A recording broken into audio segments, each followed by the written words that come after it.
Halo teman-teman, saat ini saya ingin berbicara tentang cryptocurrency. Akhir-akhir ini sangat ramai masyarakat Indonesia memperbincangkan tentang cryptocurrency, baik online di media sosial maupun di warung kopi. Bahkan, kabar terbaru Indonesia akan menciptakan uang digital yang disebut dengan Central Bank Digital Currency yang disingkat dengan CBDC. Bagi kamu yang belum tahu apa itu cryptocurrency, tonton video ini ya sampai akhir karena saya akan jelaskan dengan cara yang sangat sederhana agar mudah dipahami, dan jangan lupa dukung channel ini dengan cara subscribe, like, share ke media sosial kalian.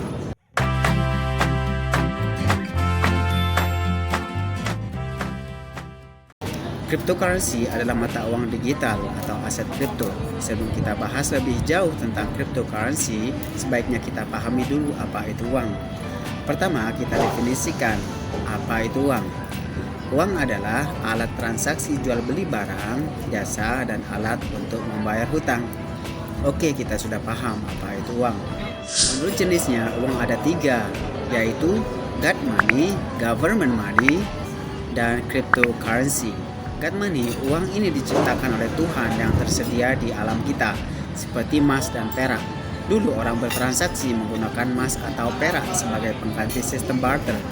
Seiring perkembangan zaman, emas dan perak diganti dengan government money atau uang negara karena dianggap lebih efektif dalam bertransaksi.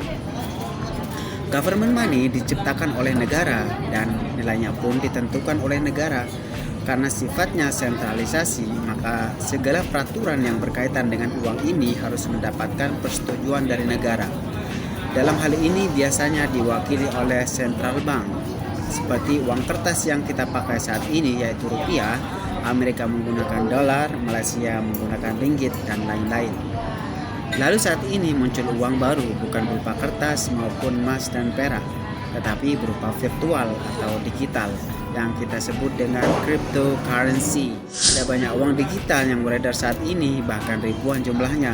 Yang paling populer saat ini adalah Bitcoin, Ethereum, Stellar, Dogecoin, BNB, dan lain-lain. Karena uang ini berupa virtual atau digital, maka cara simpannya pun di internet dalam jaringan blockchain. Apa itu blockchain? Mari kita bahas juga apa itu blockchain. Kalau dari bahasa, blockchain terdiri dari 2 kata. Block artinya kotak dan chain adalah rantai. Jadi blockchain artinya kotak yang terhubung satu sama lain. Di dalam kotak tersebut tersimpan data transaksi bagi seluruh pengguna, yang artinya semua data transaksi di blockchain tersambung satu sama lain. Gimana, sudah paham belum? Biar lebih mudah saya kasih contoh ya. Seperti ini. Dindon mau transfer uang senilai 1 juta rupiah ke Doni. Setelah diverifikasi, Bank A akan mentransfer uang ke Bank B dan uang tersebut akan diterima oleh Doni. Transaksi Dindon dengan Doni akan tercatat di Bank A dan Bank B. Orang lain tidak tahu catatan transaksi yang mereka lakukan, apalagi jumlah yang mereka transfer. Inilah yang disebut sistem sentralisasi, yaitu terpusat. Selalu ada pihak ketiga yang mengontrol transaksi kita, yaitu pihak bank. Berbeda dengan teknologi blockchain, yaitu menggunakan sistem desentralisasi atau tidak terpusat. Tidak ada otoritas satupun yang mengontrol transaksi kita. Misalnya, Dindon mau transfer 1 Bitcoin ke Doni. Setelah terverifikasi, 1 Bitcoin langsung masuk ke dompet Doni tanpa biaya apapun. Transaksi ini akan tercatat di dompet Dindon dan Doni.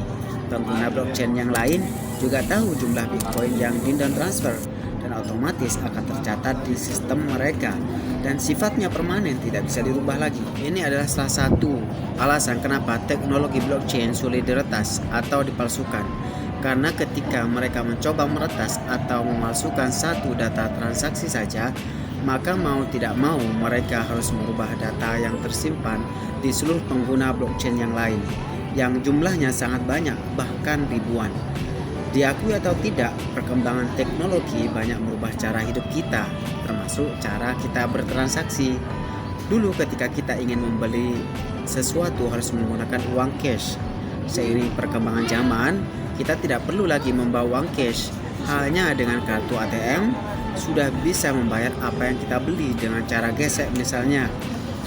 Tidak cukup dengan itu, sekarang banyak muncul aplikasi-aplikasi yang bisa menyimpan uang kita, lalu bisa kita gunakan untuk bertransaksi seperti OVO, GoPay, ShopeePay, Dana, dan lain-lain. Inilah yang disebut dengan vintage atau finance technology. Cryptocurrency masuk dalam kategori vintage yang tidak bisa kita bendung keberadaannya. So tidak ada cara lain selain kita mempelajarinya saat ini juga. Terus bagaimana cara kita mendapatkan atau membeli cryptocurrency? Salah satu caranya adalah kita harus buat akun exchange, yaitu tempat jual beli koin. Di sana kita bisa jual beli koin lengkap dengan harganya. Jumlah exchange saat ini banyak di dunia. Kalau exchange Indonesia yang sudah terdaftar di Bapepti yaitu ada Indodex, Toko Kripto, Pintu, Rekeningku.com. Terus apa yang akan kita lakukan setelah mempunyai kripto supaya kita cuan? Misalnya, pada dasarnya ada 3 aktivitas bagi pemilik koin.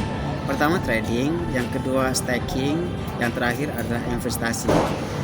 3 istilah ini akan kami jelaskan di video berikutnya. Pastikan Anda subscribe, like, dan tekan tombol notifikasinya ya, agar tidak ketinggalan video-video terbaru yang tentunya bermanfaat untuk kalian. Sekian dulu dari saya, semoga bermanfaat. Mari kita ngopi.